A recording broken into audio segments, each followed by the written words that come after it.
Assalamualaikum warahmatullahi wabarakatuh. Perkenalkan, nama saya Hendro Priyono. Saya salah satu mahasiswa dari Politeknik Dharma Patria Kebumen, Fakultas Teknik Mesin Otomotif.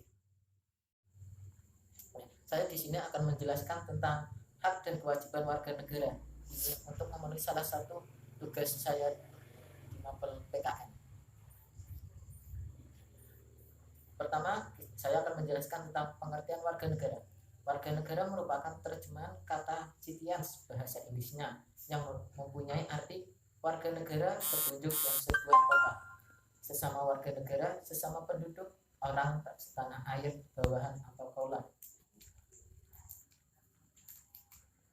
Pengertian dari istilah rakyat, penduduk, warga negara itu semua memiliki pengertian masing-masing. Pengertian dari rakyat lebih merupakan konsep politis. Rakyat menunjukkan pada orang-orang yang berada di bawah satu pemerintah dan tunduk pada pemerintahan itu. Istilah rakyat umumnya dilawankan dengan penguasa. Penduduk merupakan orang-orang yang bertempat tinggal di suatu wilayah negara dalam kurun waktu tertentu. Sedangkan warga mengandung arti peserta, anggota atau warga dari suatu organisasi atau perkumpulan. Warga negara artinya warga atau anggota dari organisasi yang bernama negara. Pengertian kewarganegaraan. Kewarganegaraan artinya keanggotaan yang menunjukkan hubungan atau ikatan antara negara dengan warga negara. Selanjutnya, warga negara Indonesia. Yang menjadi warga negara ialah orang-orang bangsa Indonesia asli dan orang-orang bangsa lain yang disahkan dengan undang-undang sebagai warga negara. Penduduk ialah warga negara Indonesia dan orang asing yang bertempat tinggal di Indonesia. Hal-hal mengenai warga negara dan penduduk diatur dalam Undang-Undang Pasal 26 UUD 1945. Kewarganegaraan Indonesia. UU yang mengatur tentang kewarganegaraan Republik Indonesia yaitu UU nomor 12 tahun 2006. Kedudukan warga negara dalam negara. Dengan memiliki status sebagai warga negara, maka orang memiliki hubungan hukum dengan negara. Hubungan itu berwujud status, peran, hak, dan kewajiban secara timbal balik. Sebagai warga negara, maka ia memiliki hubungan timbal balik yang sederajat dengan negaranya. Peran warga negara. Peran pasif adalah kepatuhan warga negara terhadap peraturan perundang-undangan yang berlaku. Peran aktif merupakan aktivitas warga negara untuk terlibat atau berpartisipasi serta ambil bagian dalam kehidupan bernegara, terutama dalam mempengaruhi keputusan republik. Peran positif merupakan aktivitas warga negara untuk meminta pelayanan dari negara untuk memenuhi kebutuhan hidup. Peran negatif merupakan aktivitas warga negara untuk menolak campur tangan negara dalam persoalan pribadi.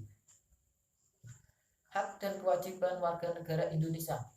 Di Indonesia ini, hubungan antara warga negara dan negara digambarkan dalam UUD 1945. Hubungan antara warga negara dengan negara Indonesia tersebut digambarkan dalam pengaturan mengenai hak dan kewajiban yang mencakup berbagai bidang. Di samping adanya hak dan kewajiban warga negara terhadap negara, dalam UUD 1945 hasil amandemen 1 telah dicantumkan adanya hak asasi manusia dan kewajiban dasar manusia, yaitu pada pasal 28I sampai J UUD 1945. Pengertian hak dan kewajiban warga negara.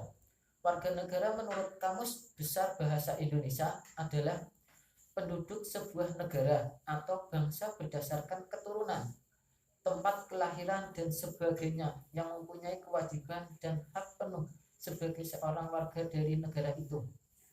Menurut UUD 1945 pasal 26 menyatakan warga negara adalah bangsa Indonesia asli yang bertempat tinggal di Indonesia ini ya.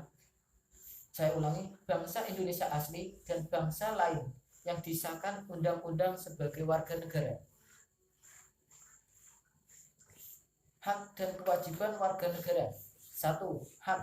adalah suatu yang diperoleh dari negara seperti hak hidup yang layak, aman, dan pelayanan UU. 2. Kewajiban adalah suatu yang diberikan pada negara seperti membela negara, membayar pajak, mentaati UU. Asas kewarganegaraan dalam UU nomor 12 tahun 2006 terbagi menjadi 2 asas, yaitu asas kelahiran atau ius soli. Ius soli berasal dari bahasa Latin. Ius berarti hukum atau pedoman, sedangkan soli atau solum berarti negara, tanah, atau daerah. Asas keturunan, ius sanguinis, berasal dari kata ius berarti hukum. Pedoman sedang sanguinis atau berarti darah atau keturunan, didasarkan keturunan orang tua. Asas kewarganegaraan tunggal, setiap orang hanya memiliki satu kewarganegaraan saja. Asas kewarganegaraan ganda diatur dalam UU ini hanya berlaku bagi anak di bawah 18 tahun. Asas kewarganegaraan khusus, asas kepentingan nasional, asas perlindungan maksimum, asas persamaan dalam hukum dan pemerintahan, asas kebenaran substantif, asas undiskriminatif, asas pengakuan dan penghormatan terhadap HAM, asas keterbukaan, asas publisitas. Masalah status kewarganegaraan. 1. Ada apratid, orang yang tidak memiliki kewarganegaraan atau maksudnya ius sanguinis. Yang kedua, bipatrid, orang yang memiliki 2 kewarganegaraan. Sanguinis lahir di ius soli. Multipatrid, seseorang yang memiliki lebih dari 2 kewarganegaraan. Syarat dan tata cara memperoleh kewarganegaraan di Indonesia. Ini untuk cara untuk memperoleh menjadi kewarganegaraan di Indonesia ya. UU nomor 62 1956 dan UU nomor 12 tahun 2006. 1. Telah berusia 18 tahun. Pada saat mengajukan kewarganegaraan telah tinggal di Indonesia paling singkat 5 tahun atau paling singkat 10 tahun tidak berturut-turut. Yang ketiga, sehat jasmani dan rohani. Yang keempat, dapat berbahasa Indonesia serta mengakui dasar negara Pancasila dan Undang-Undang 1945. Yang kelima, tidak pernah dijatuhi pidana dengan ancaman pidana 1 tahun ataupun lebih. Yang keenam, jika dengan memperoleh kewarganegaraan RI tidak menjadi kewarganegaraan ganda, artinya tidak boleh memiliki 2 status kewarganegaraan.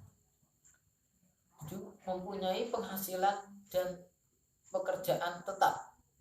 Jadi untuk menjadi warga negara Indonesia itu harus mempunyai penghasilan dan pekerjaan tetap, membayar uang kewarganegaraan ke kas negara. Selanjutnya kita lanjutkan hak dan kewajiban warga negara. Hak warga negara Indonesia menurut UUD 1945. Hak atas pekerjaan dan penghidupan yang layak, berhak untuk hidup dan mempertahankan hidup, berhak membentuk keluarga dan melanjutkan keturunan melalui perkawinan, wajib mengikuti pendidikan dasar. Karakteristik warga negara yang mandiri. Ini adalah karakteristik atau ciri khas warga negara yang memiliki sifat mandiri. 1. Memiliki kemandirian, tentu. Yang kedua, memiliki tanggung jawab pribadi, politik, dan ekonomi sebagai warga negara. Yang ketiga, menghargai martabat manusia dan kehormatan pribadi. Yang keempat, berpartisipasi dalam urusan kemasyarakatan dengan pikiran dan sikap dan santun. Yang kelima, mendorong berfungsinya demokrasi konstitusional yang sehat. Karakteristik warga negara yang bertanggung jawab. Ini adalah ciri khas warga negara yang bertanggung jawab. Ini ada bisa menjadikan teladan